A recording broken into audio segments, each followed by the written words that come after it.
Good morning, everyone. My name is Sahil Pavaria from BBD Final Year, and I welcome you all the members of the SBN College of Physiotherapy Department. And I'm very glad that I'm going to present the presentation on the topic cranial nerve examination. So let's begin with the presentation. Okay. So before knowing cranial nerves, तो सबसे पहले हमें पता होना चाहिए कि cranial nerve का origin कहाँ से हुआ. तो सबसे पहले हम नर्व सिस्टम की क्लासिफिकेशंस करेंगे, ठीक है. So if you talk about the nerve system, so nerve system दो पार्ट में डिवाइड होते हैं. First is central nerve system and second is peripheral nerve system. Central nerve system हमारी अगर हम क्लासिफाइड करें फर्दर तो हमारी दो चीजें आती है, ब्रेन एंड स्पाइनल कॉर्ड. और पेरिफेरल नर्व सिस्टम में हमारी दो चीजें आती है. First is sensory and afferent division, means कि सेंसरी और एफरेंट डिवीजन में जितनी भी हमारी सेंसरी नर्व्स है वो इन्वॉल्व होती है, और जितनी भी हमारी सेंसरी इंफॉर्मेशंस होती हैं, सेंसरी इंपल्स होती हैं, उनको कैरी अप करती है और सीएनएस को प्रोवाइड करती है. While on other hand side there is motor and efferent division, means यहाँ पे आपकी मोटर नर्व सबसे ज्यादा इन्वॉल्व प्ले करती है, और जितनी भी आपकी इंफॉर्मेशन होती है वो सीएनएस से आपकी जितनी भी मसल्स, ग्लैंड्स, हर्ट्स, वो उनको प्रोवाइड करती है. मींस ये आपके मोटर फंक्शंस को सबसे ज्यादा रेगुलेट करती है, ठीक है. अब मोटर और इफरेंट डिवीजन में अगर हम फर्दर क्लासिफाइड करें तो दो चीजें आती हैं, somatic nervous system and autonomic nervous system. जो सोमैटिक नर्वस सिस्टम है उसमें ही आपका आता है क्रेनियोस्पाइनल नर्व्स. ओके. सो जो क्रेनियोस्पाइनल नर्व्स में जो आप क्रेनियल नर्व्स देख रहे हो तो ये वहीं से ओरिजिन हुआ है इसका. मींस नर्व सिस्टम में हमने सबसे पहले बात करी, तो अगर हम बात करते हैं पेरिफेरल नर्वस सिस्टम में, अगर हम पेरिफेरल नर्वस सिस्टम को क्लासिफाई करें तो हमारा सेंसरी और मोटर डिवीजन आ जाता है. मोटर डिवीजन में somatic and autonomic nervous system में, सोमैटिक नर्वस सिस्टम में अगर बात करें तो आपकी क्रेनियल नर्व यहाँ से ओरिजिनेट हो रही है. Okay. Then on right hand side there is called vascular nervous system. इसको हम ऑटोनॉमिक नर्वस सिस्टम भी कहते हैं, जिसमें हमारे sympathetic and parasympathetic nervous system आ जाते हैं. तो जो हमारा ऑटोनॉमिक नर्वस सिस्टम होता है, जितनी भी हमारी इनवॉलंटरी मूवमेंट्स, इनवॉलंटरी फंक्शंस होते हैं हमारे ग्लैंड्स के, हमारे इंटेस्टाइन के, हमारे के, वो उनको रेगुलेट करती है, ठीक है. और सिंपैथेटिक में जितना भी हमारा थोरैकोलम्बर आउटफ्लो है वो उसको रेगुलेट करती है, वाइल पैरासिम्पैथेटिक हमारे जितने भी क्रेनियोसैक्रल आउटफ्लो है वो उसको रेगुलेट करती है. Okay. So what is cranial nerves? अब क्रेनियल नर्व्स एक सेट है 12 पेयर का, जिसमें क्या होता है, यूजुअली ये हमारे ब्रेन से अराइज होती है. ओके. ये हमारे ब्रेन से अराइज होती है, और जितनी भी हमारी फर्स्ट टू नर्व्स होती है, ऑल्फैक्टरी और ऑप्टिक, ये हमारी सेरिबम से अराइज होती है, और बाकी की जितनी भी हमारी 10 नर्व्स रिमेनिंग की है वो हमारे ब्रेन स्टेम से अराइज होती है, ठीक है. और अगर हम बात करें क्रेनियल नर्व्स की फंक्शंस की या उसकी नेमिंग की, तो जितनी भी क्रेनियल नर्व की नेमिंग है वो हमने फंक्शन की बेसिस पे उसको हमने अरेंज करा है, और हमने उसको रोमन न्यूमेरिकल्स के बेसिस पे हमने उसकी नेमिंग करी है, ठीक है. अब सबसे मेन क्वेश्चन ये आता है कि हम why we are doing cranial nerve examination. Cranial nerve examination एक न्यूरोलॉजिकल एग्जामिनेशन का एक पार्ट है, जिसमें we are able to identify that which nerve cranial nerve is being affected and which cranial nerve is not affected. Suppose कोई cranial nerve को कोई lesion आई, सो जितने भी उसके सेंसरी और मोटर फंक्शंस है वो भी डिस्टर्ब होंगे, उसमें भी ऑल्टरेशन आएगी. So by cranial nerve testing you are able to differentiate that which nerve is being affected and which nerve is not being affected. Okay. तो इसमें आप फिजिकल एग्जामिनेशन के थ्रू जाते हो, जिसमें आप 12 नर्व्स को असेसमेंट करते हो, आप इंटरप्रिटेट करते हो, देन यू शुड आउटकम, फिर आप एक रिजल्ट निकालते हो जिससे आप डिटेक्ट कर सकते हो कि कौन सी न्यूरोलॉजिकल कौन सी नर्व उसमें अफेक्टेड है. ओके.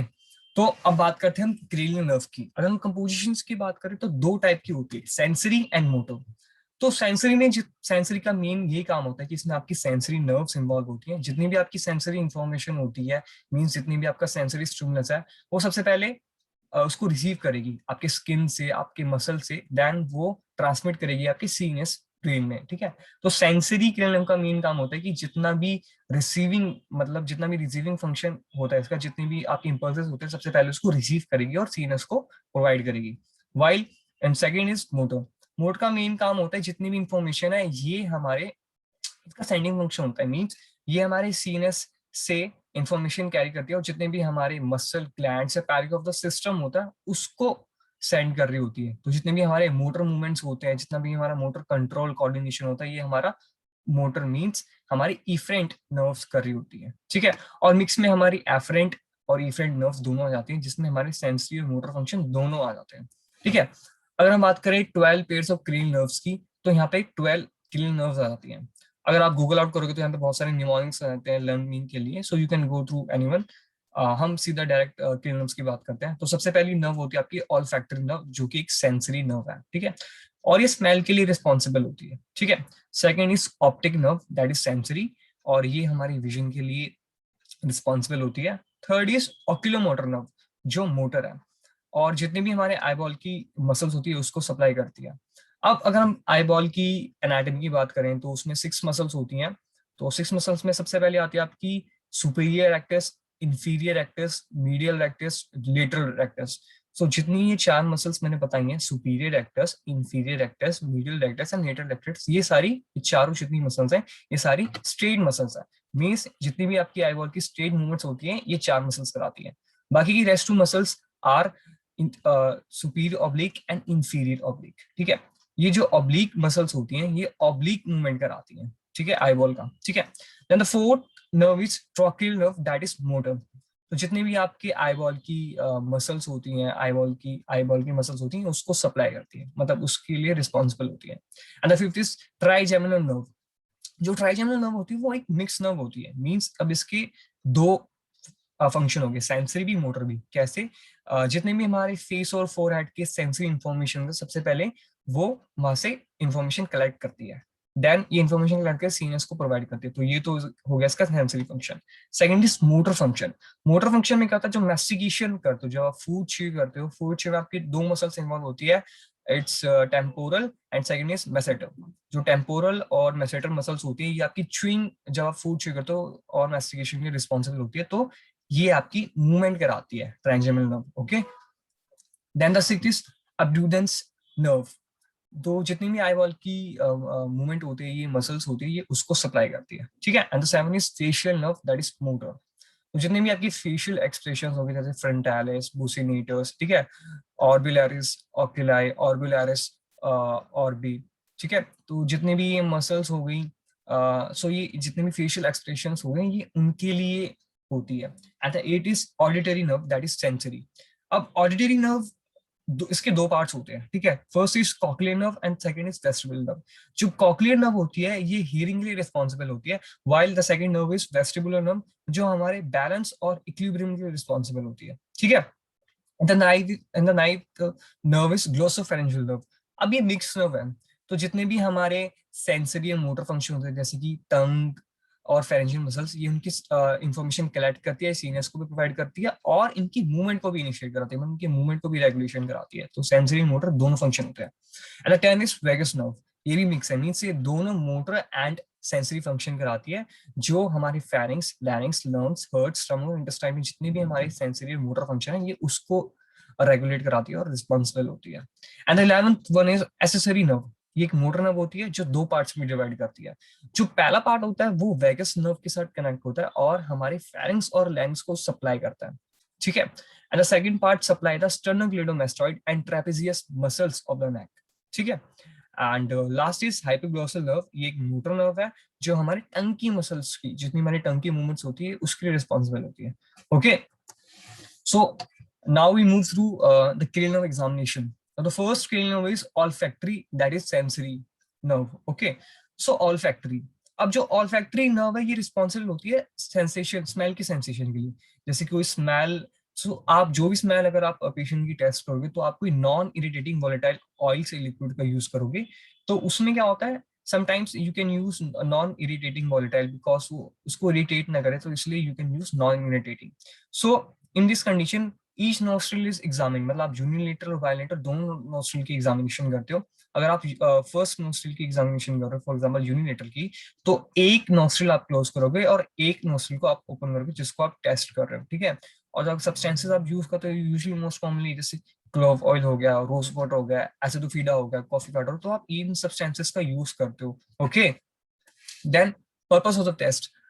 अगर हम पर्पस की बात करें तो सबसे पहले हम किसी स्मेल की इंपेयरमेंट की हम बात कर रहे होते हैं, जिसपे आप यूनिलेटर और बायलेटर की बात हो रही होती है। ठीक है, और second is whether impairment is due to neural lesion और लोकल नेजल डिजीज, कि इम्पेयरमेंट किसकी वजह से है, न्यूरल लीजन की वजह से या किसी लोकल नेजल डिजीज की वजह से। तो हमारा पर्पस ऑफ टेस्ट ये था। देन प्रोसीजर, आप कैसे परफॉर्म कैसे करना टेस्ट। तो सबसे पहले आप स्मॉल बॉटल लोगे जिसमें आप कॉफी, रोज वाटर, एसिडिफिडा रखोगे, ठीक है। देन सबसे पहले हम बात करते हैं, हम यूनिलीटर बायोलीटर दोनों नोस्ट्रिल को टेस्ट करेंगे। तो सबसे पहले हम कंप्रेस करेंगे फर्स्ट नोस्ट्रिल को और हम पेशेंट को बोलेंगे आप सेकंड नोस्ट्रिल से आप ब्रीथ करें हैवीली, ठीक है। अब हम पेशेंट से पूछेंगे कि क्या वो इजीली स्मेल को डिटेक्ट कर पाया easily. if he or she says yes, then you should repeat on the other nostril. So आप दूसरी nostril को then close करो और देन सिमिलर आपको वही करना है, आपको ब्रीथ इन करना है हैवीली और जो सब्सटेंसेस जो बॉटल में आपको ब्रीथ इन करना है। रिजल्ट, अगर पेशेंट रिकॉग्नाइज कर पा रहा है, क्या पेशेंट रिकॉग्नाइज कर रहा है स्मेल इजीली और ऑर्डर, अगर वो इजीली कर पा रहा है दैट्स नॉर्मल। क्या पेशेंट स्मेल कर रहा है और डिफरेंस बता रहा है कि अब ये रोज वाटर है, ये क्लोव ऑयल है, ये एसिडिफिडा कॉफी पाउडर है, इन चारों के पेशेंट को इजीली डिफरेंस करना, इट्स नॉर्मल। अगर पेशेंट को बाय चांस अगर वो स्मेल कर रहा है, सेंसेशन हो रही है, उसको डिस्टॉर्टेड है या अनप्लीजेंट है, तो आप उसको बोलेंगे पार्सोमिया। सो ये पार्सोमिया एक ऐसी क्लिनिकल कंडीशन है जिसमें जब भी आप स्मेल की सेंसेशन करते हो तो आपकी स्मेल जो होती है वो डिस्टॉर्टेड होती है और वहां पे अनप्लीजेंट सी स्मेल होती है। And the fourth one is कि पेशेंट को बिल्कुल ही स्मेल नहीं आ रही, उसको सेंसेशन ही नहीं हो रही किसी स्मेल की, so that term as anosmia, okay. And the second cranial nerve is optic, that is sensory nerve. So it's carry the visual impulses from the retina. Means जितने भी आपके विजुअल इंपल्सेस हो गए, जितने भी स्टिमुलस हो गए, वो पहले रेटिना से इंपल्स कैरी करता है, फिर आपके ऑप्टिक चाइज्मा में कैरी आउट करता है, और जितने भी आपके लेटरल जेंट्रिकुलर बॉडी होते हैं आपके ऑप्टिक ट्रैक में, वो वहां कैरी आउट करता है, ठीक है। और जितने भी इसके इम्पल्सेस होते हैं, जितने भी इसके सेंसरी फंक्शंस होते हैं, वो पिपिलरी लाइट रिफ्लेक्स के लिए रिस्पॉन्सिबल होते हैं, बिकॉज ये आपकी सेंसरी इंफॉर्मेशन को कैरी आउट कर रहा है, देन ये सीएनएस को प्रोवाइड कर रहा है, so that is responsible for the pupillary light reflex, okay. Then the purpose of the test, ये टेस्ट का पर्पस क्या है? To measure acuity of vision and determine if any disease due to local ocular disease और neural impairment. So सबसे पहले आप vision को check करते हो, इस विजन इज नॉर्मल और नॉट, और फिर आप डिटरमाइन भी करते हो कि उसको कोई डिजीज तो नहीं है, डिजीज है तो क्या वो लोकल ऑक्यूलर डिजीज है या न्यूरल इम्पेयरमेंट की वजह से है, okay. Then method of testing. So अगर आप विजुअल एक्टिविटी टेस्ट के लिए अगर आप गो थ्रू करते हो तो उसमें कुछ टेस्ट होते हैं। सबसे पहले स्नेल चार्ट्स, जो कि डिस्टेंस विजन के लिए होती है, डिस्टेंस विजन के लिए होती है। And second is Jaeger's chart, जो नियर विजन के लिए होती है। सो आपने पढ़ा होगा, अगर हम आई की डिसऑर्डर की बात करें, myopia, myopia is known as far sightedness. So इसमें क्या होता है कि जो आपकी आईबॉल का डायमीटर होता है वो काफी बढ़ जाता है, तो इस वजह से क्या होता है, जो आप नियर बाय ऑब्जेक्ट देखते हो वो तो आप इजीली देख सकते हो, बट जब आप फार ऑब्जेक्ट देखते हो तो आपको बहुत डिफिकल्टी होती है। So that term is myopia. And second is hypermetropia. So hypermetropia में क्या होता है, जो आपका आईबॉल का डायमीटर होता है वो स्मॉल हो जाता है, तो उसमें क्या होता है, आप फार का तो इज फार डिस्टेंस, जो आप दूर का डिस्टेंस के ऑब्जेक्ट है वो तो आप इजीली दे सकते हो, बट जो नियर बाय ऑब्जेक्ट है उसमें आपको डिफिकल्टी होती है, ठीक है। So it's called hypermetropia. Second is visual fields के लिए आप कन्फ्रंटेशन टेस्ट से गो थ्रू करते हो, ठीक है। सो विजुअल एक्टिविटी में आप near field, far field check करते हो। अगर आप कलर विजन चेक करते हो तो आप कलर मैचिंग टेस्ट आते हैं, एंड विजुअल फील्ड के लिए आप कन्फ्रंटेशन टेस्ट करते हैं। Then Snellen chart for far vision, far vision in the sense अगर हम बात करें यहाँ पे मायोपिया की, तो इसमें क्या होता है कि पेशेंट और एग्जामिनर के बीच में कैसे हम परफॉर्म करते हैं। तो जो चार्ट होता है वो 20 फीट और 6 मीटर डिस्टेंस पे प्लेस किया जाता है, और हम पेशेंट को बोलते हैं कि आप उसको रीड आउट करो, ठीक है, इजिली। अगर पेशेंट रीड आउट करे देन इट्स नॉर्मल। और अगर हम बात करें इसके फॉर्मूला की, तो it's formula is small D divided by capital D. So जो स्मॉल डी है वो रिप्रेजेंट कर रहा है कि ये एक 6 मीटर डिस्टेंस है, while the capital D represent की डिस्टेंस है, एक ऐसा डिस्टेंस जहां पे जो पेशेंट है कैन इजिली रीड जो अल्फाबेट्स हमने स्नेलनेस चार्ट्स पे लिखे वो इजिली रीड आउट कर सकता है। So normally vision is 6x6 और 20x20। अगर हम यूजली बात करें विजन की, तो हम डायप्टर में इसकी ऐसा यूनिट को रीड आउट करते हैं, okay. Second is Jaeger's chart for near vision. So near vision में हमने बात करता है हाइपरमेट्रोपिया के पेशेंट्स को नियर विजन में थोड़ी डिफिकल्टी होती है, सो हम जैगर्स चार्ट उसके लिए यूज करते हैं। सो इसमें एक पैराग्राफ होता है जिसमें कुछ अल्फाबेट्स से कुछ वर्ड्स लिखे होते हैं, और इसका एक कॉन्सेप्ट ये होता है कि 0 represent the finest and the 7 represent the biggest. Means ये एक असेंडिंग ऑर्डर में अरेंज होता है कि जो 0 रिप्रेजेंट करते हैं कि वो बहुत स्मॉलर लेटर्स में अरेंज किया हुआ है, और जो सेवंथ न्यूमेरिकल है वो रिप्रेजेंट करती है बहुत ज्यादा उसका साइज बढ़ रहा है न्यूमेरिकल्स का, अल्फाबेट्स का। सो पेशेंट्स को हम कहते हैं कि सबसे पहले एक आप आई क्लोज करो, then you have to read out. अगर वो रीड आउट इजिली करे दैट्स नॉर्मल, उसको डिफिकल्टी हो रही है, so you should go through testing further. Then visual field. So visual fields refers एक टोटल एरिया जहाँ पे objects can be seen easily peripheral vision में। सपोज अगर आपकी आईज फोकस है सेंट्रल पॉइंट पे, सो क्या आप इजीली पेरिफेरल विजन को देख सकते हैं, उसको आप कहते हैं विजुअल फील्ड। अगर हम नॉर्मल लिमिट्स की बात करें तो 60 डिग्री आपकी सुपीरियरली होती है, 60 डिग्री नेजली होती है, 75 डिग्री आपकी इंफीरियरली होती है, एंड 100 डिग्री टेम्परली होती है। ओके, अगर हम बात करें examination of the visual field की, सो इसमें हम क्या डिटेक्ट करते हैं, हम डिटेक्ट करते हैं कोई डिस्फंक्शन तो नहीं है सेंट्रल पेरिफेरल विजन में। अगर डिस्फंक्शन है सेंट्रल पेरिफेरल विजन में तो किसकी वजह से है? सो कुछ कॉजेज बताएं यहाँ पे कि stroke, brain damage and tumour की वजह से हमें सेंट्रल और पेरिफेरल विजन्स में डिस्फंक्शन आ सकते हैं। सो कॉन्फ्रंटेशन विजुअल फील्ड टेस्ट, अब हम क्या कैसे परफॉर्म करेंगे? So it's depends on you कि आप पेशेंट को कैसे, या तो सिटिंग और स्टैंडिंग पोजीशन, आप दोनों पोजीशन में कर सकते हो about 50 centimetre away from the patient. Means examiner बोलेगा कि वो आपसे 50 सेंटीमीटर अवे बैठे, and he should close the eye. आपको मींस एक आई क्लोज करनी है एंड सेकेंड आई से आप एग्जामिन करोगे, ठीक है। एंड यूजली क्या होता है, अगर आप लेफ्ट आई एग्जामिनर की क्लोज है तो पेशेंट की भी लेफ्ट आई क्लोज होगी और वो राइट आई से व्यू करेगा, और एग्जामिनर की राइट आई इन्वॉल्व होगी। सो इसमें एग्जामिनर ये बोलता है कि आप लेफ्ट आई से उसकी लेफ्ट आई को व्यू करो और राइट आई से राइट आई को व्यू करो। It's is the first step. Then if you move further, the second step is कि आपको usually you can use fingers और यू कैन यूज पेन। तो आपको क्या करना होता है, आप किसी भी क्वाड्रेंट से आप फिंगर को मूव करते हो, ठीक है, और आपको विगलिंग करना है, आप चारों क्वाड्रेंट्स में आप उसको मूव करते हो, आप उसकी डायरेक्शन को अप डाउन लेफ्ट राइट जितने भी क्वाड्रेंट्स है वहां पे मूव करोगे, एंड आप रूल आउट करोगे कि उसको कोई डिसफंक्शन, कोई डिफेक्ट तो नहीं है, क्या पेशेंट इजिली ऑब्जेक्ट्स को देख पा रहा है, या उसको कोई डिफिकल्टी तो नहीं हो रही। और जब भी आप मूवमेंट कर रहे हो, for example if you moving the finger from left to right, तो क्या उसका ऑब्जेक्ट वहीं पे स्टेबल है या उसका ऑब्जेक्ट डिसअपीयर हो गया। सो आप ऑल फोर क्वाड्रेंट्स में आप एग्जामिन करते हो और फिर आप डिफेक्ट को डिटेक्ट करते हो। ओके, सो ये बेसिकली हम टेस्ट को परफॉर्म ऐसे करते हैं। You can use any finger, you can use pen और एनी इंस्ट्रूमेंट। सो इसमें क्या होता है, एग्जामिनर की आईज क्लोज होती है और पेशेंट की भी आईज क्लोज होती है, और जिस आई से आप कर रहे हैं तो उसी आई से, सिमिलर आई से आप परफॉर्म कर रहे होते हैं। आप चार क्वाड्रेंट्स में ऑब्जेक्ट को मूव करते हो, अप डाउन लेफ्ट राइट। अगर पेशेंट को डिफिकल्टी आ रही है, उसकी विजन में कुछ लॉस हो रहा है या उसको कोई ऑब्जेक्ट डिसअपीयर हो रहा है, so it's act as a कि उसको कोई डिफिकल्टी है। Okay, then optic fundus means ophthalmoscopy. So ये यूजली अगर हम बात करें ये क्लिनिकली परफॉर्म किया जाता है, जिसमें ऑप्थेल्मोस्कोप बेसिकली एडजस्ट करता है आपके रेटिकल वेसल्स पे। और हम पेशेंट को ये कहते हैं कि आप ऑप्थोस्कोप पे अब सबसे पहले आप प्लेस करें एंड देन मिक्यूला को लेके आए। और इसमें यूजुअली हम चेक करते हैं कि कोई हेमरेज तो नहीं है, कोई वाइट पैचेस तो नहीं है जिसकी वजह से आपकी विजन अफेक्ट हो रही है, या आपको फार या नियर ऑब्जेक्ट्स में विजन में डिफिकल्टी आ रही है, तो हम उसके लिए करते हैं, ठीक है। कभी कभी क्या होता है कि किसी पेशेंट का स्मॉल पीपल होता है, तो इस कंडीशन में आप होमोट्रोपिन का यूज करते हैं जो बेसिकली पीपल को डायलेट करता है, तो डायलेट के इजी करने से हम इजीली एग्जामिन करते हैं, ठीक है।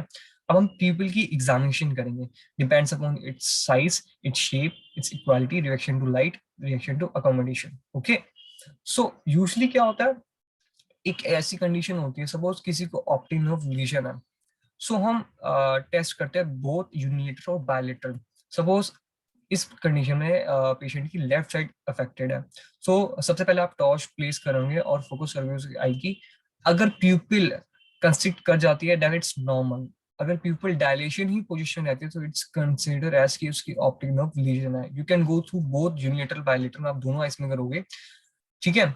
अगर जो अनफेक्टेड आई होती है उस कंडीशंस में क्या होगा कि जो उसकी आई है इट्स कैन कंस्ट्रिक्ट इजिली। जब भी प्यूपिल का मेनली ये फंक्शन होता है कि जब भी वो ब्राइट लाइट में जाता है वो कंस्ट्रिक्ट कर जाता है, और जब वो डिम लाइट में जाता है तो डायलेट कर जाता है।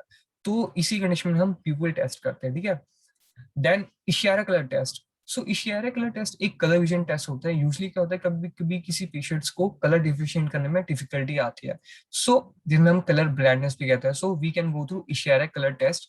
सो usually cone cells are responsible for the colour vision, जिसमें क्या होता है, जो कौन सेल्स होते हैं वो हमारे बेसिकली ब्राइट लाइट में रिस्पॉन्सिबल होते हैं, क्योंकि ब्राइट लाइट में कौन सेल्स हम कौन सेल्स में नहीं होते, उसमें कलर रिसेप्टर्स प्रेजेंट होते हैं, जो फोटो रिसेप्टर सेल्स होते हैं जो रिस्पॉन्सिबल होते हैं हमारे कलर को डिफ्रेंशिएट करने में, ठीक है। सो ये कुछ इशारा चार्ट हो जिसमें कुछ कलर के अंदर हम कुछ पैटर्न्स न्यूमेरिकल्स अरेंज करते हैं। If the patient can easily read out और detect the number, so it's normal. अगर वो डिटेक्ट नहीं कर पाता तो हम उसको अब नॉर्मल कंडीशन में रूल आउट करते हैं, okay. And the cranial nerve third, fourth and six, it's oculomotor, trochlear and abducent nerve. ये तीनों नर्व मोटर नर्व होती है। अगर हम बात करें फंक्शन की, जितने भी इसकी एक्सटर्नल ऑक्यूलर मसल्स होती है या एलिवेटर ऑफ फ्लूइड्स होती है, उनको कंट्रोल करती है, और जितने भी हमारी प्यूपिलरी मसल्स होती है उसको रेगुलेट करती है। So in team third, fourth, six cranial का फंक्शन ये होता है। अब बात करते हैं हम purpose of the test. Inspect pupils to rule out a local disease. अगर उसको कोई पेरिफेरल लीजन है या कोई न्यूरल इन्वॉल्वमेंट है तो हम उसको रूल आउट करते हैं, ठीक है। हम पीपल को इंस्पेक्ट करते हैं कि अगर पीपल में कोई डिसफंक्शन है तो किसकी वजह से, या कोई लोकल डिजीज है या उसको पेरिफेरल लीजन है न्यूरल इन्वॉल्वमेंट की वजह से। फिर हम आई मूवमेंट की एग्जामिन करते हैं और डिफेक्ट चेक करते हैं कि उसकी मसल्स की ऑरिजिन कैसी है, उसकी न्यूरल मूवमेंट कैसी है, उसकी आई मूवमेंट कैसी है, और हम निस्टैग्मस को भी डिटेक्ट करते हैं इस टेस्ट में। So method testing is people test. So people test में अभी हमने लास्ट टाइम में ये बात करी थी कि इसमें आप पीपल की कंसेशन को चेक करते हो। सपोज टू हम दोनों आईज चेक करते हैं, यूनिलेटरल बायलेटरल दोनों साइड में चेक करते हैं। सपोज इसकी लेफ्ट साइड अफेक्टेड है, फिगर आउट भी हो रहा है इसमें स्लाइड में, तो इसकी हम जब टॉर्च को फोकस करते हैं आई पे, तो उस कंडीशन में क्या होता है, प्यूपिल को कंस्ट्रिक्ट होना चाहिए। बट अगर थर्ड नर्व लीजन होता है तो उस कंडीशन में प्यूपिल कंस्ट्रिक्ट नहीं करेगा, वो डायलेशन में ही रहेगा। So this is the affected I. On right hand side अगर हम टॉर्च को फोकस कर रहे हैं तो इस कंडीशन में ये it's a unaffected I on the right hand side. तो इस कंडीशन में जो पीपल होगा वो कंस्ट्रिक्ट कर जाएगा जब भी वो ब्राइट लाइट में आएगा, okay. So it's act as a normal. Then ptosis. Ptosis एक ऐसी कंडीशन होती है जिसमें जो आपकी आईलिड्स होती है वो ड्रूप हो जाती है ओवर द प्यूपल जब आप आईज को प्रॉपर ओपन करते हो।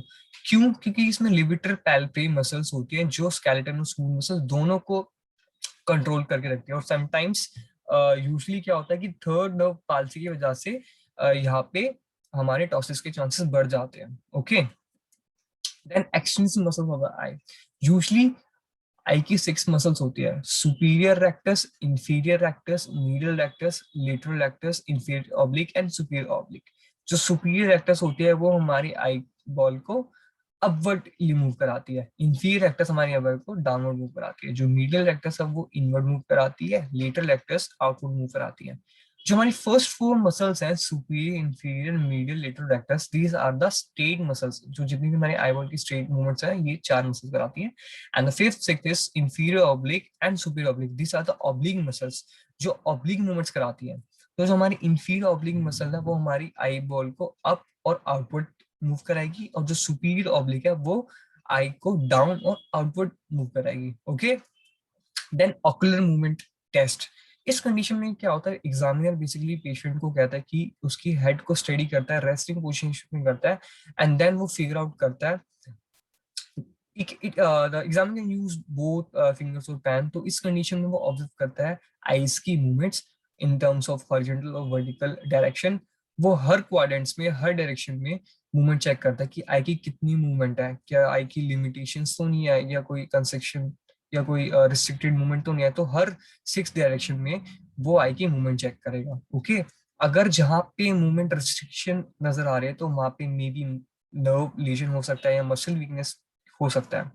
देन अब सपोज किसी को डिप्लोपिया, तो आप कैसे डिटेक्ट करोगे? Usually diplopia is generally occur due to tear of muscle. उसमें मसल वीकनेस की वजह से भी हो सकता है और नर्व पैरालिसिस की वजह से भी हो सकता है, ओके। सो सबसे पहले आप बोलोगे कि नोटिस करोगे कि जब भी कोई पेशेंट फोकस करता है, कम्युनिकेशन करता है, तो क्या उसका ऑब्जेक्ट जिस पे फोकस कर रहा है, क्या उसकी मैक्सिमम डिस्प्लेसमेंट है। जितनी ज्यादा डिस्प्लेसमेंट होगी उतनी ज्यादा ग्रुप ऑफ मसल इन्वॉल्व होगी, और जितनी कम डिस्प्लेसमेंट होगी उतनी ही कम मसल्स इन्वॉल्व होगी। ओके, फॉर एग्जाम्पल यहाँ पे एग्जाम्पल दिया हुआ है, WA is maximal when eye deviates right and downwards. Suppose किसी पेशेंट जब भी वो आई को डेविएट करता है राइट और डाउनवर्ड्स में, तो उसको डिप्लोपिया हो जाता है, क्योंकि उसकी सबसे ज्यादा डिस्प्लेसमेंट जिस पे वो ऑब्जेक्ट पे फोकस कर रहा है सबसे ज्यादा उसकी डिस्प्लेसमेंट हो रही है। इसमें आपकी राइट इंफीरियर रेक्टस और लेफ्ट सुपीरियर ऑब्लिक मसल बहुत ज्यादा वीक है, और इसमें फोर्थ नर्व पाल्सी की वजह से भी डिप्लोपिया के चांसेस बढ़ जाते हैं। Then conjugate movement. Conjugate movement एक ऐसी एबिलिटी होती है इसकी, जिस भी डायरेक्शन में आप व्यू करते हो उसी डायरेक्शन में आपके दोनों आईज मूव कर जाती है। For example if you are looking on the right side, then your both the eyes should be move on the right hand side, and if you are looking at the left hand side, then both eyes can be on the left hand side. Okay, so it's called conjugate movement. Then nystagmus. Nystagmus एक involuntary action होता है eye ball में, जिसमें आपकी eye movement में कोई control नहीं होता, उसमें बार बार फास्ट ट्विच मूवमेंट्स होती है, और जिसमें यूजली आई बॉल में कोई आई बॉल की मूवमेंट में कोई कंट्रोल नहीं होता। It should be left right superior inferior in any direction, तो वहां पे कोई कंट्रोल नहीं होता। जब भी पेशेंट किसी भी ऑब्जेक्टिव फोकस या फोकस करने की कोशिश करेगा तो उसकी इन्वॉल्वमेंट्री मूवमेंट्स स्टार्ट होने जाएंगी। Okay, is nystagmus. Then cranial number 5 is trigeminal, that is the mixed nerve. जितनी भी हमारे सेंसेशन होती है, हमारे face, entire scalp, eye and anterior third of the tongue, जितनी भी रीजन्स हैं यहाँ से सेंसरी इंफॉर्मेशन कैरी अप करता है एंड हमारे सीनियर्स को प्रोवाइड करता है। ठीक है, और ये हमारी मैस्टिगेशंस की मसल्स को भी सप्लाई करता है। मींस मैस्टिगेशन जब हम फूड को च्यू करते हैं, that is temporal and masseter muscles. So जब भी हम फूड च्यू करते हैं तो उसके लिए रिस्पॉन्सिबल होती है हमारी ट्राइजेमिनल नर्व। अब हम बात करते हैं purpose of the test, to determine any sensory impairment. क्या कोई सेंसरी इंपेयरमेंट तो नहीं क्या? ठीक है, टू डिटरमाइन यूनिलेटरल और बायलेटरल मोटर वीकनेस और determine upper motor neuron and lower motor neuron. इसमें हम यूनिलेटरल और बायलेटरल मतलब वन साइड और दोनों साइड की हम वीकनेस, मोटर वीकनेस चेक करते हैं, और अगर इसमें न्यूरॉन इन्वॉल्व है तो कौन सा इन्वॉल्वमेंट है, अपर मोटर न्यूरॉन या लोअर मोटर न्यूरॉन की इन्वॉल्वमेंट की वजह से। ठीक है, देन मेथड ऑफ एग्जामिनेशन। सबसे पहले आप सुपीरियर सेंसरी टच या यूजुअली आप सेंसेशन चेक करते हैं मेनली 6 एरिया से। फर्स्ट आता है आपका forehead and upper part of the side of the nose, that is ophthalmic. आप फोरहेड से या नोज की साइड से आप सेंसेशन को आप आप चेक करते हो। देन आप मैलर, मैलर से और आप अपर लिप से आप मैक्सिलर रीजन से आप सेंसेशन कैरी आउट करते हो, चेक करते हो, और चिन, चिन और एंडियर पार्ट से भी आप सेंसेशन को आप चेक करते हो। ठीक है, सो यहाँ पे एग्जांपल दिया हुआ है कि आप सॉफ्ट हार्ड कोई भी मटेरियल यूज कर सकते हो, आप डिफरेंट रीजन्स पे आप उसको प्लेस करते हो और पेशेंट को बोलते हो क्या वो इजीली डिटेक्ट कर सकता है कि whether the object is soft और हार्ड।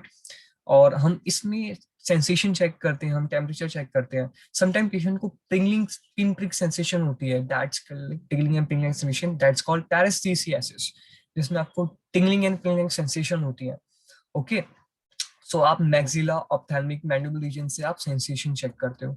अगर अगर हम बात करें इंटरप्रिटेशन की, सपोज अगर वहां पे टोटल लॉस है सेंसेशन के, तो वहां पे गैंग्लियन एंड सेंसरी रूट की लीजन की वजह से वहां पे टोटल लॉस ऑफ सेंसेशन हो रहा है। अगर टोटल सेंसरी लॉस हो रहा है ओवर वन डिवीजन, तो यहाँ पे पार्शियल लीजन हो सकता है गैंग्लियन और रूट की वजह से। अगर यहाँ पे सिर्फ टच लॉस है, तो यहाँ पे क्या हो, जो सेंसरी न्यूक्लियस है वहां पे लीजन की वजह से आप जो टच टच का सेंसेशन है वो लॉस हो सकता है। समटाइम यहाँ पे पेन और टेम्परेचर लॉस होता है, वो हो सकता है डिसोशिएट एनेस्थीसिया की वजह से।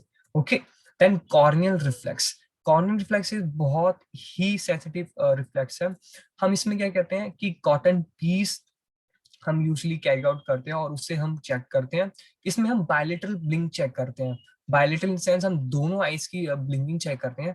हम चेक कैसे करते हैं, सबसे पहले हम वेट कॉटन लेते हैं और हम कॉर्नियल के साइड उसको प्लेस करते हैं। जब आप प्लेस करते हो तो एक ब्लिंक रिस्पॉन्स आता है। अगर दोनों आईज ब्लिंक करते हैं तो it's act as a normal. अगर वहां पे यूनिलेटरल ब्लिंक हो रहा है तो मे बी यहाँ पे fifth trigeminal nerve should be affected, और sometimes facial nerve seventh nerve की वजह से भी वहां पे अबनॉर्मल आ सकती है। ओके, इंटरप्रिटेशन की बात करें, अगर यहाँ पे नो क्लोजर है, जब आप कॉर्नियल रिफ्लेक्स कर रहे हो तो यहाँ पे क्या हो सकता है कि फेशियल नर्व की यहाँ पे ऑप्थेल्मिक लीजन हो सकती है। अगर यहाँ पे नो रिस्पॉन्स आ रहा है, जब भी आप टेस्ट कर रहे हो बायलेटरल ब्लिंक की वजह से, अगर रिस्पॉन्स नहीं आ रहा, बायलेटरल तो ब्लिंक, बट यहाँ पे कोई रिस्पॉन्स नहीं हो रहा, तो यहाँ पे आप फिफ्थ नर्व विजन की वजह से आप इंटरप्रेट, मतलब यहाँ पे कॉज है।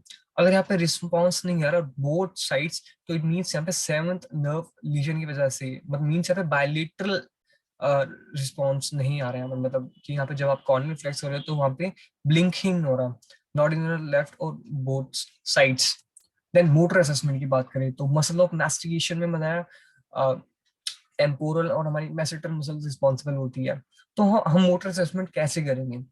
एग्जामिनर यूजली क्या करता है, जब पेशेंट बाइट करता है तो उसके पास वो रेजिस्टेंस अप्लाई कर रहा है कि क्या पेशेंट रेजिस्टेंस को बियर कर रहा है जब वो बाइट कर रहा है, क्या पेशेंट प्रोट्यूब कर रहा है मैंडिबल रेजिस्टेंस के साथ इजीली, अगर कर रहा है तो इट्स नॉर्मल, अगर नहीं कर रहा तो यहाँ पे कुछ डिसफंक्शन है। क्या पेशेंट लेटरल एक्सकर्सिव मूवमेंट कर रहा है रेजिस्टेंस के अगेंस्ट, और जो जग भी करते हैं हम। मोटर एग्जामिनेशन में हम बेसिकली करते हैं कि हम वेस्टिंग की बात कर रहे हैं, टेम्पोरल मसल्स की बात कर रहे होते हैं, ठीक है। सो उसमें आप बेसिकली आप पेशेंट को बोलते हो कि आप दोनों जॉस को क्लैम्प करो। सो उसमें आप टेम्पोरल्स और मैसेटर मसल्स को फील करते हो कि क्या, जब आप चिन पे प्रेशर अप्लाई करते हो क्या वो इजिली, देन फिर आप बोलते हो कि आप माउथ ओपन करें। सो अगर वो माउथ ओपन करता है, अगर सपोज उसकी कोई मसल वीक होगी, तो वन साइड उसकी, जिस साइड उसकी मसल वीक होगी उस साइड डेविएट कर जाएगी, और जिस साइड उसकी मसल वीक नहीं होगी उस साइड वो वहीं पे फिक्स रहेगी। Okay. Then trigeminal nerve, then jaw jerk, ये भी एक एग्जामिनेशन होता है। तो सबसे पहले आप कहते हो, सबसे पहले आप फिंगर प्लेस करते हो चिन पे, देन आप टैप करते हो हैमर से। अगर लिटिल जर्क या स्लाइड जर्क आता है दैट्स नॉर्मल, अगर जर्क ज्यादा इंक्रीज होता है तो मींस यहाँ पे बायलेटरल अपर न्यूरॉन लीजन की वजह से यहाँ पे जो जर्क है वो इंक्रीज हो रहा है। Okay. Then cranial level 7 that is facial motor. अगर हम फंक्शन की बात करें तो जितने भी हमारे फेशियल एक्सप्रेशंस होते हैं, facial expression, frontalis, buccinator, okay, orbicularis oculi, orbicularis oris और ऑर्बिकुलरिस ओक्यूली, तो जितनी भी मसल्स होती हैं उसके लिए रिस्पॉन्सिबल होती है। एंड समटाइम्स ये हमारे प्लेटिसिमा और स्टेपिडिस मसल्स के लिए भी सप्लाई करती है। Secremotor fibers to the lacrimal gland and salivary gland means secremotor function को भी रेगुलेट करती है हमारी फेशियल नर्व। कैसे? जो लैक्रिमल ग्लैंड होता है यूजुअली क्या होता है, टीयर सिक्रेशन के लिए रिस्पॉन्सिबल होता है। सो जो हमारे आईज के लेटरल, नोज के लेटरल एस्पेक्ट, मतलब जो हमारे आई ऑर्बिट के लेटरली साइड जब प्रेजेंट होता है, तो वहां से क्या होता है, जब लैक्रिमल ग्लैंड रेगुलेट करता है वो उसको मॉइस्चर प्रोवाइड करता है, नरिश लुब्रिकेशन प्रोवाइड करता है, तो it's responsible for the tearing. Okay. और सैलरी ग्लैंड्स की भी रेगुलेशन किलो 7 करती है। देन ये हमारे टेस्ट की सेंसेशन को भी कैरी आउट करती है from anterior two third of the tongue and general sensation from external acoustic meatus. Okay. Purpose of the test to detect any unilateral और bilateral weakness of facial muscles. तो इसमें हम one side या दोनों side हम unilateral और bilateral weakness check करते हैं फेशियल मसल्स की, क्या वो अपर मोटर न्यूरॉन की वजह से या लोअर मोटर न्यूरॉन की वजह से है। और हम सेकंड की to detect impairment of the test, क्या वो टेस्ट को इजिली डिटेक्ट कर पा रहा है या नहीं। तो method of testing, observation, symmetry and symmetric of the face, ठीक है, नासोलेबियल फोल्ड एंड विक्लम फोल्ड। सो आप ऑब्जर्वेशन करते हो क्या उसकी फेस की सिमेट्री एक प्रॉपर अलाइनमेंट में, क्या उसकी सिमेट्री डिस्टर्ब है, या उसकी सिमेट्री अगर ठीक है दैट्स नॉर्मल, अगर ए सिमेट्री में है तो आप you should go to further testing. Then nasolabial fold and wrinkle on foreheads, जो फ्रंटाइल मसल्स होती हैं जब आप विंकल करते हो तो नासोलेबियल फोल्ड्स बनते हैं। सो आप उसको से गो थ्रू करते हो, ठीक है। Ask the patient to close the eyes and raise the eyebrows, blow out the cheeks and whistle. So इसमें क्या होता है कि सबसे पहले आप बोलोगे कि पेशेंट को कि यू शुड क्लोज आईज। जब पेशेंट आईज क्लोज करता है देन आप बोलते हैं कि आप आईज रेज अप करो and blow out the cheeks. तो इसमें आप बुसिनेटर मसल के एक्शन को चेक कर रहे हो, आप ऑक्यूलरिस और भी के मसल्स, जो हमारे लिप की अराउंड के मसल जो लिप को क्लोज कर रही है आप उसको भी चेक कर रहे हो, ठीक है। And facial nerve it's the 8th nerve. तो सबसे पहले आप ऑब्जर्व करते हो पेशेंट की जितनी भी, सपोज वो कैसे बात कर रहा है, कैसे कम्युनिकेशन कर रहा है, स्माइल कैसे दे रहा है, तो आप उसको ऑब्जर्व करोगे। कैसे आई क्लोज कर रहा है, क्या उसकी फेस की सिमेट्री सिमेट्री में है या एसिमेट्रिकल में है, या उसकी एक साइड डेविएशन में है या नहीं।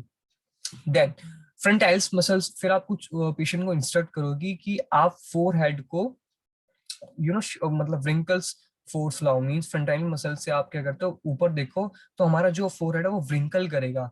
अगर व्रिंकल इजीली कर पाए दैट्स नॉर्मल, अगर नहीं कर पाया so it act as a condition. Then second is close eye while examine attempt to open them, means जो आपकी ऑर्बिकुलरिस ऑक्यूलाई मसल्स होती है, इसका मेन फंक्शन ये होता है कि आईज की क्लोजिंग कराता है। तो इस कंडीशन में आप क्या करते हो, सबसे पहले आईज को क्लोज करो और उसको बोलो, सबसे पहले आप उसको ऑक्यूलर को आप होल्ड करो और बोलो कि आइज क्लोज करे। अगर वो इजीली आइज क्लोज कर रहा है तो दैट्स नॉर्मल, अगर वो आइज क्लोज नहीं कर पा रहा then it's act as a abnormal. Then purse स्लीप while examiner press cheek, means यहाँ पे आप बुसिनेटर मसल्स को एग्जामिन कर रहे हो, जो आपकी चीक मसल्स होती है बुसिनेटर मसल्स, तो आप उसको चेक कर रहे हो, आप उसको बोलते हैं कि पर स्लीप करे। अगर वो पर स्लीप कर रहा है तो उसकी जो चीक मसल्स होती है वहां की एक्शन इन्वॉल्व होगा। Then last is orbicularis oris. Orbicularis oris का मेन फंक्शन है कि ये आपको लिप को क्लोजिंग में हेल्प करता है। तो अगर वो लिप क्लोज कर रहा है या ओपन कर रहा है तो means it's act as a normal. तो इस कंडीशन में हम बोलते हैं कि आप पेशेंट को बोलते हैं कि आप टीथ शो करो, अगर वो टीथ इजिली शो कर रहा है तो मींस ऑर्बिकुलरिस ऑरिस की मसल नॉर्मल है। Then examination of the test.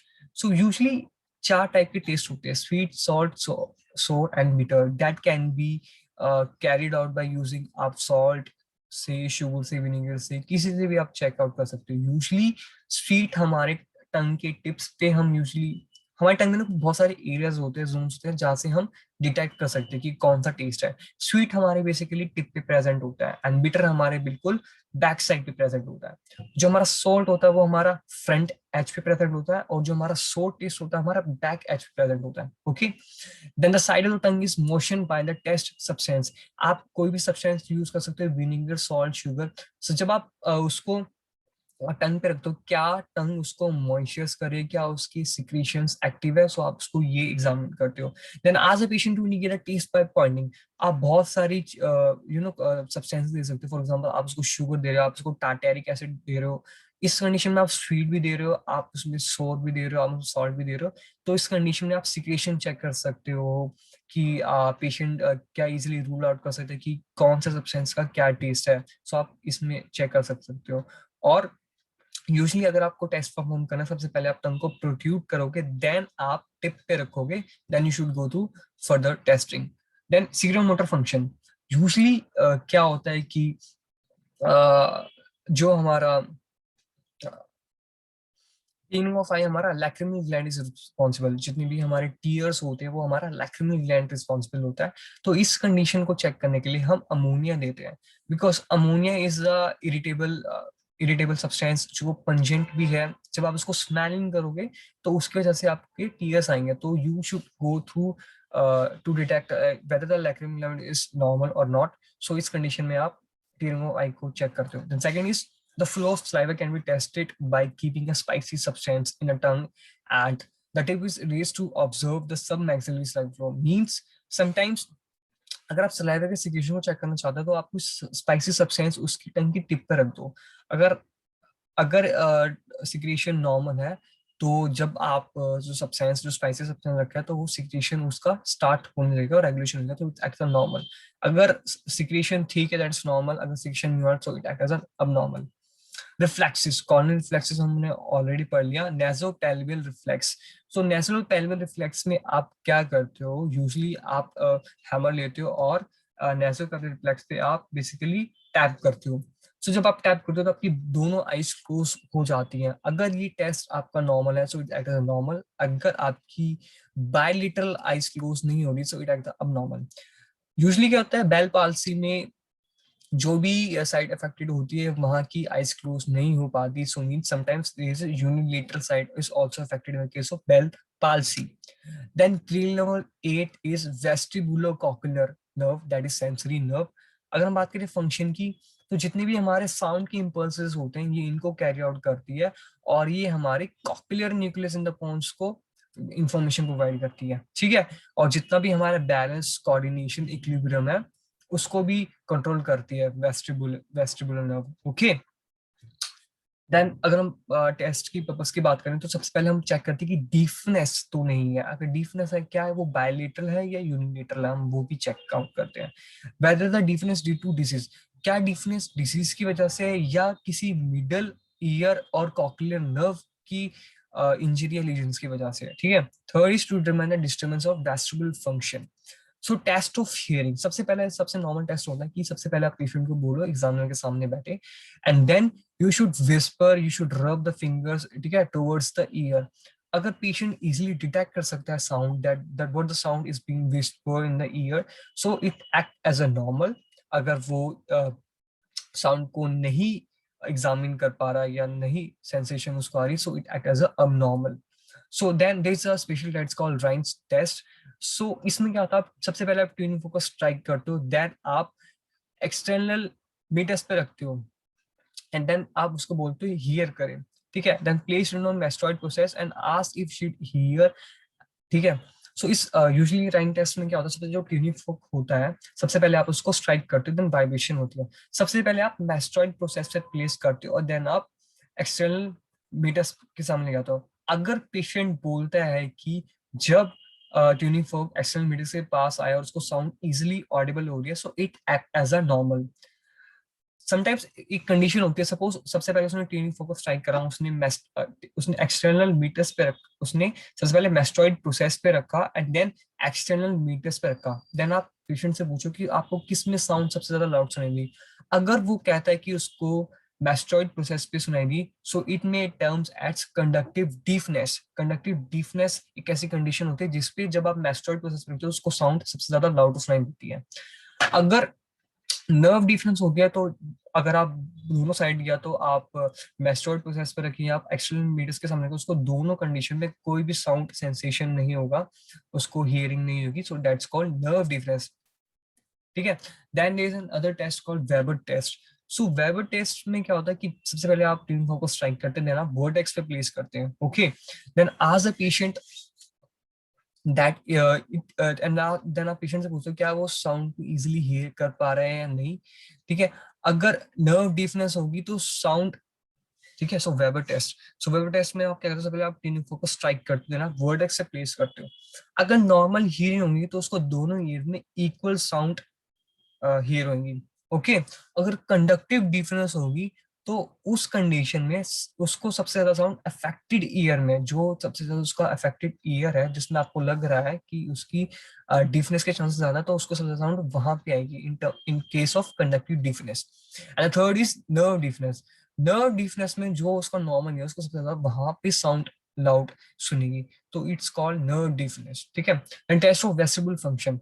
सो इसमें आप बेसिकली पेशेंट का इक्विलिब्रियम, उसका बैलेंस चेक करते हो while standing walking. Okay. Observe abnormal eye movements, क्या उसको मूवमेंट्स, क्या उसकी बैलेंस के टाइम उसकी अबनॉर्मल आई मूवमेंट्स तो नहीं हो रही है, उसको जर्क तो नहीं आ रहे, क्या उसको डिजीनेस फॉलिंग नोजिया वॉमिटिंग तो नहीं आ रही। Cranial nerve 9 is the glossopharyngeal nerve, that is the mixed nerve. अगर हम बात करें फंक्शन की, तो first is general sensory function. तो ये हमारे जितने भी सेंसेशन होते हैं हमारे posterior one third of the tongue, tonsil, skin, skin external ear, इनको यहाँ से कैरी आउट करता है एंड सीएनएस को प्रोवाइड करता है। And the second is visceral sensory. जो विस्कुलर सेंसरी होता है ये बेसिकली हमारे सबकॉन्शियस सेंसेशन को कैरी आउट करता है from carotid body and sinus से। ठीक है। And third is visceral motor, जितने भी हमारे पैरासिम्पैथिक स्टिमुलेशन होते हैं पैराटाइड ग्लैंड के और जितने हमारे ब्लड वेसल्स होते हैं कैरोटिड बॉडी के, ये उनके मोटर फंक्शन को रेगुलेट करती है हमारे visceral motor. Okay. Then cranial nerve 10 is the biggest nerve. अगर हम फंक्शन की बात करें, जनरल सेंसरी फंक्शन की बात करें, जितने भी हमारे पोस्टियर मेनिंजाइसिस हो जाते हैं या हमारे ईयर के बैक ऑफ द स्किन या हमारे एक्सटर्नल टिम्पैनिक मेम्ब्रेन, फाइरिंग्स और लैरिंग्स, ये इनके सेंसेशन या इनके इम्पल्सेस को कैरी आउट करते हैं, देन सीनस को प्रोवाइड करते हैं। देन विस्कल मोटर, और विस्कल मोटर का फंक्शन ये होता है कि जितने हमारे पैरासिम्पैथेटिक स्टिमुलेशन होते हैं हमारे स्मूथ मसल्स के, ग्लैंड्स ऑफ लैरिंग्स के, ये इनकी मूवमेंट्स के लिए रेगुलेशन कराता है। Okay. Third is visceral sensory. So जितने भी हमारे लैरिंग्स के, ट्रैकिया की, इसोफेगस, एब्डोमिनल विस्करा होते हैं, कीमोटोसेप्टा, इनके जितने भी सेंसेशंस, इनके मैसेजेस, ये इनके इंपल्सेस को कैरी आउट करता है, then it's provide to the CNS. Okay. Then purpose of the test, to test the elevation of the palate and contraction of the pharynx to examine the movement. So इस test में हम क्या करते हैं, हम check करते हैं कि क्या पैलेट एलिवेट कर रहा है और क्या फेरिंक्स कॉन्ट्रैक्शन फेज में आ रहा है। To examine the movement of the open cords, हम वोकल कॉर्ड्स की मूवमेंट एग्जामिन करते हैं। वोकल कॉर्ड्स का मेन फंक्शन इसलिए होता है कि वो साउंड प्रोडक्शन में हेल्प करते हैं, सो इसलिए हम एग्जामिन कर रहे हैं। एंड किल नंबर 9 और 10 को हम एक साथ टेस्ट करेंगे, ठीक है। सो मेथड ऑफ टेस्टिंग, सो सबसे पहले आप यूजली पेशेंट की आप पिच को चेक करोगे, आप वॉइस की क्वालिटी को चेक करोगे। जब वो कफ कर रहा है तो आप तब चेक करोगे कि उसको कोई डिफिकल्टी तो नहीं हो रही स्वेलिंग स्वेला, कि उसको डिस्फेजिया तो नहीं है, कि जब वो कोई फूड खा रहा है, कोई सलाइवा को इंटेक कर रहा है, उसको डिफिकल्टी हो रही है, ठीक है।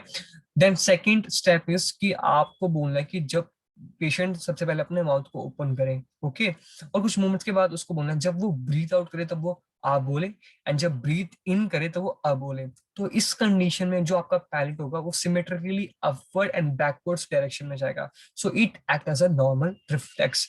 अगर ये रिफ्लेक्स अब नॉर्मल है तो इस कंडीशन में जो आपका पैलेट है वो एसिमेट्रिकल डायरेक्शन में जाएगा, okay. So glossopharyngeal nerve is the nine nerve and vagus nerve is the tenth nerve. So these nerves are, तो दोनों नर्व हम बेसिकली दोनों नर्व का हम एक साथ ही टेस्ट परफॉर्म करेंगे। सबसे पहले हम पेशेंट की वॉइस चेक करेंगे कि पेशेंट की वॉइस कैसी है, पेशेंट के वोकल कॉर्ड मतलब पेशेंट की वॉइस की प्रोडक्शन कैसी है। वॉइस अगर जितनी हाई होगी तो उस कंडीशन में 10th नर्व पाल्सी के रिस्पॉन्सिबल हो सकता है, क्योंकि अगर नर्व पाल्सी होगी तो उसको ज्यादा एफर्ट लगाना पड़ेगा, उस वजह से क्या होगा कि उस जो उसकी वजह से ज्यादा पिच होगी। अगर उसको डिफिकल्टी इन स्पेलिंग आने तो इस मे बी टर्म्स है डिस्फेजिया तो नहीं है उसको, ठीक है। देन पेशेंट को बोलेंगे जब आप माउथ ओपन करें और जब ब्रीथ आउट करें तो आ बोले, और जब ब्रीथ इन करें तो आ करें। तो इस कंडीशन में क्या होता है, जो पैलेट होता है इस सिमेट्रिकल कंडीशन में अपवर्ड और बैकवर्ड कंडीशन में जाता है। Then gag reflex, gap reflex में यूजली एग्जामिनर क्या करता है, सबसे पहले पेशेंट की टंग को वो डिप्रेस करता है और पैलेट फेरिंक्स और टॉन्सिल को टच करता है जब तक उसमें कोई चेंजेस या कोई सेंसेशन ना आ जाए। अगर सेंसेशन आ रही तो it act as a normal, अगर सेंसेशन नहीं आ रही तो यहाँ पे नाइन्थ नर्व की इन्वॉल्वमेंट है, यहाँ पे लेजन्स भी आ सकती है, ठीक है। और अगर पैलेट कॉन्ट्रैक्शन कर रहा है so it acts a normal, अगर अगर पैलेट कॉन्ट्रैक्शन नहीं कर रहा तो यहाँ पे 10th नर्व की इन्वॉल्वमेंट हो सकती है। कभी कभी यूजली क्या होता है कि समटाइम्स ड्यू टू 9th और 10th नर्व जब इन्वॉल्वमेंट होती है, लीजन्स होती है, तो पैलेट जो होता है बेसिकली अफेक्टेड साइड डेविएट कर जाता है और यहाँ पे पैलेट की वीकनेस हो जाती है। सो उस कंडीशंस में आप you should go through test, okay. Then 11th cranial nerve is the accessory that is motor nerve। Function की बात करें, ये हमारे स्टर्नोक्लेडोमास्टॉइड और ट्रेपेजियस मसल्स को सप्लाई कर रही है, जितने भी इसके मोटर फंक्शंस होते हैं उसके लिए रिस्पॉन्सिबल होती है। पर्पस ऑफ द टेस्ट, हम बेसिकली मसल की वेस्टिंग और वीकनेस को चेक करते हैं, यूनिलेटरल और बायलेटरल दोनों side, one side on second side, okay. So accessory nerve is the 11th nerve. So sternocleidomastoid अगर हम मसल को टेस्ट करना चाहेंगे तो सबसे पहले हम बोलेंगे पेशेंट को रोटेट करे वन साइड में। सो यूजली अगर लेफ्ट साइड की स्टर्नोक्लेडोमास्टॉइड मसल रिस्पॉन्सिबल है, अगर लेफ्ट आप रोटेट करो तो वो राइट साइड की हेड की मूवमेंट कराएगी, और राइट साइड की स्टर्नोक्लेडोमास्टॉइड आपकी लेफ्ट साइड की मूवमेंट कराएगी। तो इस कंडीशन में आप कुछ रेजिस्टेंस अप्लाई करोगे और स्टर्नोक्लेडोमास्टॉइड मसल की आप स्ट्रेंथ और पावर चेक करोगे। अगर वो इजिली स्ट्रेस को बियर कर पा रहा है, रेजिस्टेंस में बियर कर पा रहा है तो इट्स एक्ट नॉर्मल, वरना ये अब हो सकता है। अब नॉर्मल इन सेंस कि उसकी मसल्स की पावर कम है। देन ट्रेपेजियस मसल्स, सो ट्रेपेजियस मसल्स की स्ट्रेंथ चेक करने से आप शोल्डर को बोल के आप श्रग करें, देन आपको एग्जामिनर रेजिस्टेंस प्रोवाइड करेगा। अगर एक पेशेंट स्ट्रेस बियर कर सकता है, रेजिस्टेंस बियर कर सकता है, so it's act as a normal कि उसकी मसल की स्ट्रेंथ नॉर्मल है। सो अगर वो बियर नहीं कर पाता, अगर वो ड्रॉप कर देता है शोल्डर, सो इट बेटर्म्स कि उसकी मसल वीक है और मसल वेस्टिंग है बहुत ज्यादा। Then cranial nerve 12 is hypoglossal nerve जो बेसिकली मोटर है। और फंक्शन की बात करें, जितने भी टंग की मूवमेंट्स होती है हाइड बोन या लैरिंक्स की, जब भी हम फूड को स्वेलिंग करते हैं तो जितनी भी उसकी मूवमेंट्स करती है वो हमारी हाइपोग्लोसल नर्व करती है।